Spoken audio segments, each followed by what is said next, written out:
Everyone, I am doctor Kashika Jain और इस video में मैं बात करने वाली हूँ कि अगर आप अपना ट्रीटमेंट पूरा करते हैं तो उसके क्या फ़ायदे हैं और अगर बीच में छोड़ देते हैं तो आपको क्या नुकसान हो सकता है। देखिए, लोग आजकल बहुत अवेयर हो गए हैं। अपनी फ़िज़िकल हेल्थ के साथ साथ वो मेंटल हेल्थ को भी बहुत ज़्यादा प्रायोरिटी दे रहे हैं। लोग जनरली अपना ट्रीटमेंट पूरा करते हैं, लेकिन कभी कभी ऐसा देखा गया है कि बहुत रेयर कुछ केसेस ऐसे होते हैं जो थोड़ा ठीक हो जाते हैं तो उसके बाद वो सोचते हैं कि अब और इसको कंटिन्यू करने की ज़रूरत नहीं है। आपकी फ़िज़िकल हेल्थ हो या मेंटल हेल्थ हो, आपको अपने डॉक्टर पर पूरा ट्रस्ट करना चाहिए क्योंकि हर चीज़ का एक कोर्स होता है। एग्ज़ाम्पल ले लेते हैं, जैसे अगर आपको फ़ीवर है और डॉक्टर ने आपको 5 दिन की दवाई दी है, तो हो सकता है कि एक ही दिन की दवाई खाकर आपका फ़ीवर उतर जाए। अब वो फ़ीवर जो उतरा है, अगर आप अगले दिन की डोज़ नहीं लेंगे तो वो फ़ीवर फिर से आपको चढ़ जाएगा। तो इसीलिए आप 3 दिन, 5 दिन या 1 हफ़्ता जो भी डॉक्टर ने प्रिस्क्राइब किया होता है, आपको मेडिसिन लेनी ज़रूरी होती है। कई बार 2 या 3 दिन की लेकर ही हम ठीक हो जाते हैं और उसके बाद हम उस कोर्स को कंप्लीट नहीं करते हैं। तो उससे क्या होता है कि जो ऊपर सिम्टम्स दिखाई दे रहे होते हैं वो तो गायब हो जाते हैं, लेकिन अंदर रूट जो है वो छूट जाती है, जिसकी वजह से वो कंडीशन रिलैप्स हो जाती है। दोबारा से आपको वो सारी प्रॉब्लम्स हो सकती हैं। बस बिल्कुल इसी तरीके से ही जब हम साइकोलॉजिकल लेवल पर हमारे को कोई भी परेशानी होती है और हम किसी कंसल्टेंट से काउंसलिंग ले रहे होते हैं और हम उनके अंडर ट्रीटमेंट होते हैं, तो हमें उसको भी पूरा करना बहुत ज़्यादा ज़रूरी होता है। इससे एक तो श्योरिटी हो जाती है कि आप पूरी तरीके से ठीक हो गए हैं।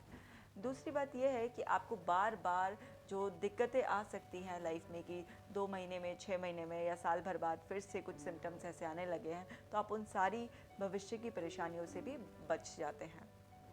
अब लोग इतने अवेयर हो गए हैं कि वो मेंटल हेल्थ के बारे में भी खुलकर बोलने लगे हैं। उनमें कॉन्फिडेंस आ गया है और वो साइकोलॉजिस्ट से कंसल्ट करते हैं, आते भी हैं। मेरा खुद का पर्सनल एक्सपीरियंस इतना अच्छा है कि लोग अब इतना अवेयर हैं कि वो अपना ट्रीटमेंट पूरा ही करते हैं। लेकिन फिर भी एक आध केस कभी ऐसा होता है, तो मैं इस बात को बताना चाहती हूँ कि उससे आपको क्या नुकसान होता है। देखिए, अगर आप अपना ट्रीटमेंट बीच में छोड़ देते हैं तो जहाँ तक आपने इम्प्रूव किया होता है, तो कई बार वो जो आपका नया बिलीफ बना होता है वो इतना स्ट्रॉन्ग नहीं बन पाता कि आपको वो बहुत लंबे समय तक सपोर्ट कर सके।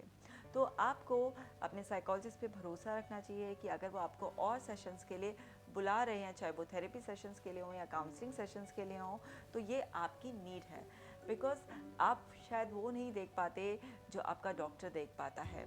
तो उस वजह से वहाँ पर ट्रस्ट करते हुए अगर आप उसको पूरा करते हैं तो आपके अंदर वो सारे एरिया ऑफ इम्प्रूवमेंट्स जो निकल कर आते हैं आपके एनालिसिस के बाद, वो सारे के सारे इम्प्रूव कर दिए जाते हैं। तो फिर आप एक कॉन्फिडेंट लाइफ जी सकते हैं। जिस तरीके से मेडिकल ट्रीटमेंट को अधूरा छोड़ने से आपकी वही कंडीशन बनने लग जाती है, इसी तरीके से साइकोलॉजिकल ट्रीटमेंट को भी अगर आप बीच में छोड़ देते हैं तो लाइफ में फिर से कोई ऐसी सिचुएशंस आ जाएंगी जिसमें आप बहुत ज़्यादा स्ट्रेस में आ जाएंगे या कभी डिप्रेस हो जाएंगे या रिलेशनशिप को हैंडल करना नहीं आएगा।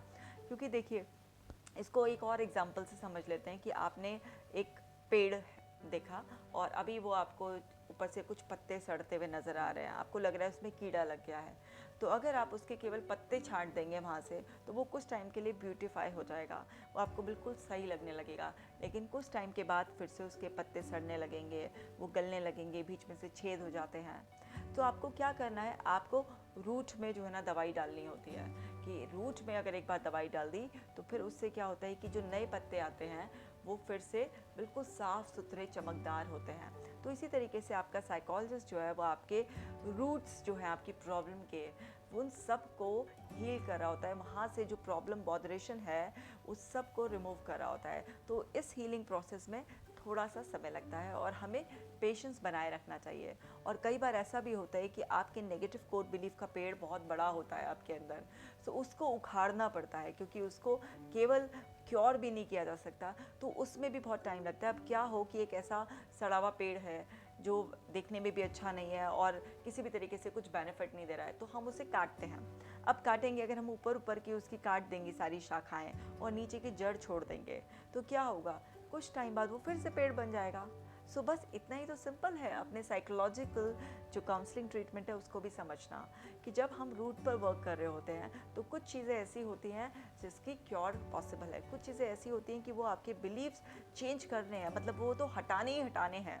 तो वहाँ पर अगर आप थोड़ी सी भी रूट छोड़ देंगे तो वो फिर से आपकी प्रॉब्लम का कारण बन जाएगा। तो मैंने आपको दोनों बात बता दी हैं कि आप अगर ट्रीटमेंट पूरा करते हैं तो आप एक हैप्पी और हेल्दी लाइफ को एंजॉय कर सकते हैं, और किसी भी वजह से अगर आप ट्रीटमेंट को पूरा नहीं करते हैं तो फिर से थोड़े टाइम बाद आपको प्रॉब्लम का सामना करना पड़ सकता है।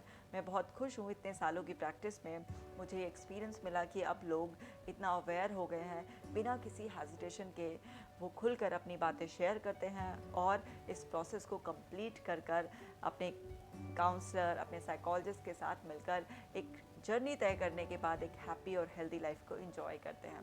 तो मेरी बेस्ट विशेस आप सभी के साथ हैं, और अगर कोई ऐसा सोच रहा था कि ट्रीटमेंट को बीच में छोड़ दें तो इस वीडियो को देखकर आई होप आप मोटिवेट हो गए होंगे और अपना ट्रीटमेंट ज़रूर पूरा करेंगे।